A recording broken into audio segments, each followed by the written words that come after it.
Hello friends, आज हम नामा के मूल तत्व सब्जेक्ट में पहला चैप्टर हिसाबी पद्धति और उसके पारिभाषिक शब्द सीखेंगे। सबसे पहले हम प्रस्तावना पे जाएंगे। ओके, प्रस्तावना। ब्रह्मांड में मनुष्य अपना अलग और विशेष अस्तित्व रखता है। ब्रह्मांड में मनुष्य का एक अलग और विशेष अस्तित्व है। मनुष्य बुद्धिशाली प्राणी है। सभी प्राणियों में से सबसे बुद्धिशाली प्राणी जो है वह है मनुष्य। मनुष्य की जीवन शैली अलग प्रकार की है। उसकी जीवन शैली सामाजिक, धार्मिक, आर्थिक जैसी आवश्यकताओं से संबंध रखती है। मनुष्य की जीवन शैली जो है वो सामाजिक, धार्मिक और आर्थिक आवश्यकताओं जो अलग अलग होती है उनसे संबंध रखती है। इन आवश्यकताओं को पूर्ण करने के लिए उसको अन्य मनुष्य की मदद लेनी पड़ती है। मनुष्य एक ऐसा प्राणी है जो कभी अलग नहीं रह सकता। उसे कहीं ना कहीं सहारे की ज़रूरत पड़ती है। उसकी आवश्यकताओं मीन्स ज़रूरियात को पूर्ण करने के लिए उन्हें अन्य मनुष्य की भी मदद लेनी पड़ती है। प्रत्येक व्यक्ति व्यक्तिगत रूप से अपना अलग अस्तित्व, कौशल्य और मर्यादाएं रखता है। प्रत्येक जो व्यक्ति होता है उसका अलग रूप से अपने एक अलग अस्तित्व होता है। हम सभी डिफरेंट टाइप के लोग हैं। सबका अलग अस्तित्व है, सबके नाम अलग है, सब में जो स्किल्स है, कौशल्य है वो भी अलग है। सबकी जो मर्यादाएं हैं, खामियां जो लोगों में होती है वो भी अलग अलग होती है। व्यक्तिगत कौशल्य का समाज में विनिमय किया जाता है। जैसे मेरे पास जो पढ़ाने की स्किल्स है, मैं आपको पढ़ाती हूँ और इससे मुझे पैसे मिलते हैं, तो मैंने इसका क्या किया, विनिमय किया। प्रत्येक व्यक्ति अपने कौशल का दूसरों को लाभ देता है। जैसे मैंने आपसे कहा कि मैं आपको पढ़ा रही हूँ तो लाभ आपको मिल रहा है। अपनी मर्यादाओं के कारण दूसरों के कौशल का लाभ लेता है। जैसे मुझे कंप्यूटर चलाना नहीं आता और किसी और को आता है और मुझे कोई काम हो तो मैं किसी और को कहती हूँ, इसलिए मैं दूसरों से भी लाभ लेती हूँ। इस प्रकार से मनुष्य अपनी आवश्यकताओं को पूर्ण करता है। इसी तरह जो इंसान होता है वो अपनी आवश्यकताओं को पूर्ण करता है। आपको समझ में आया होगा, आई होप। अब आगे जाते हैं।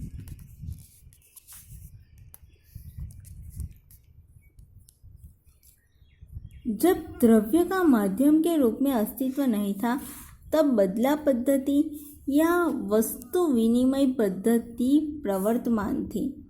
मीन्स जो पहले थी, जब पैसे नहीं थे तब ये वस्तु विनिमय पद्धति, उसे बोलते हैं बार्टर सिस्टम, वो उपलब्ध थी। जैसे मुझे कुछ चाहिए, मेरे पास गेहूँ है और दूसरे के पास चावल है। अब मुझे चावल चाहिए और उसको गेहूँ चाहिए, तो हम लोग एक दूसरे बदल देते थे। इस पद्धति में उत्पादन के बदले में उत्पादन अथवा उत्पादन के बदले में सेवा दी जाती थी। ध्यान में रखिएगा, उत्पादन के बदले में उत्पादन अथवा उत्पादन के बदले में सेवा दी जाती थी। उदाहरण, किसान के पास अनाज है और उसको कपड़ा की ज़रूरत है, और जिसके पास कपड़ा है उसको अनाज की ज़रूरत है। किसान के पास क्या है, अनाज, उसे चाहिए कपड़ा, और किसी के पास कपड़ा है, उसको चाहिए अनाज। इस किस्से में दोनों पक्षकार वस्तु की अदला बदली करके अपनी ज़रूरतें पूर्ण करते थे। इस बदला पद्धति में उत्पाद ने उत्पाद की खरीदी की। बदला पद्धति में व्यवहारिक समस्याएं होती हैं, जैसे कि चावल के दाम और गेहूं के दाम, दोनों के दाम अलग अलग होते हैं, इसलिए व्यवहारिक समस्याएं भी नड़ती हैं। बदला पद्धति की मर्यादाओं में से अदला बदली के एक ऐसे माध्यम की आवश्यकता खड़ी हुई जो सर्वस्वीकृत हो। अब हम ऐसे तो चला नहीं सकते, किसी को रुई चाहिए, उसे गेहूं, उसके पास गेहूं है तो गेहूं देकर रुई तो नहीं ले सकता। सभी चीज़ का दाम अलग अलग होता है, उनकी कीमत अलग अलग होती है, इसलिए एक सर्वस्वीकृत माध्यम चाहिए था, और वो था द्रव्य, मनी। प्रवर्तमान समय में उत्पादन खरीदने या सेवा प्राप्त करने या विनिमय के माध्यम के रूप में द्रव्य का उपयोग किया जाता है। हम किसका उपयोग करते हैं? कुछ भी खरीदने जाओ तो पैसे का। इस वर्तमान समय में हम द्रव्य के रूप में सिक्का में जो यूज़ करते हैं, कागजी चलन मीन्स हमारी जो नोट्स होती है 500 1000 की, उसे यूज़ करते हैं। और हाल ही में प्लास्टिक चलन का उपयोग किया जाता है। प्लास्टिक चलन मीन्स हमारे जो क्रेडिट कार्ड, डेबिट कार्ड, उसका हम उपयोग करते हैं। जिस व्यवस्था में द्रव्य का माध्यम के रूप में उपयोग होता है उसे मौद्रिक अर्थव्यवस्था कहते हैं। जिसमें हम पैसे का उपयोग करते हैं, जिस अर्थव्यवस्था में विनिमय के लिए मीन्स खरीदी के लिए या फिर कुछ बेचना हो उसके लिए हम पैसों का यूज़ करते हैं, उसे मौद्रिक मीन्स मॉनेटरी इकोनॉमी के रूप में पहचाना जाता है। इस व्यवस्था में उत्पादन बेचकर द्रव्य प्राप्त किया जाता है। जो हमने जो उत्पादन किया है उसे बेच देते हैं और द्रव्य मीन्स पैसा प्राप्त करते हैं, और प्राप्त द्रव्य से ही हम उत्पाद खरीदा जाता है। अब मुझे कुछ बेचना है, मैं उसे बेचकर मुझे पैसे मिलते हैं। अब मैं उसी पैसों से अपनी ज़रूरत की वस्तुएं खरीद सकती हूँ। इसलिए ऐसा कह सकते हैं कि उत्पाद द्रव्य खरीदता है और द्रव्य उत्पाद खरीदता है। ये बात हमेशा ध्यान में रखना कि हम लोग किसी चीज़ को बेचते हैं, उसे हमें पैसे प्राप्त होते हैं और उसी प्राप्त हुए पैसों से हम किसी चीज़ को खरीदते हैं। इस प्रकार मनुष्य अपनी आवश्यकताओं पूर्ण करने के लिए वर्तमान समय में द्रव्य का उपयोग करता है, पैसे का उपयोग करता है। यह द्रव्य सामान्य रूप से सभी पक्षकारों को स्वीकृत होता है। हम लोग सभी हमारी रूपी, इंडियन रूपी है, उसका उपयोग करते हैं। वो सभी जगह स्वीकृत है हमारे पूरे इंडिया में। इस स्वीकृति के गुण धर्म के कारण व्यवहार होते हैं। इसलिए ही व्यवहार सारे जो होते हैं हमारे खरीदी के, हमें जो खरीदना होता है उसके, जो बेचना होता है उसके, जब व्यवहार द्रव्य के माध्यम से होते हैं उन्हें आर्थिक व्यवहार कहते हैं। ये बात याद रखना, आर्थिक व्यवहार किसे कहते हैं?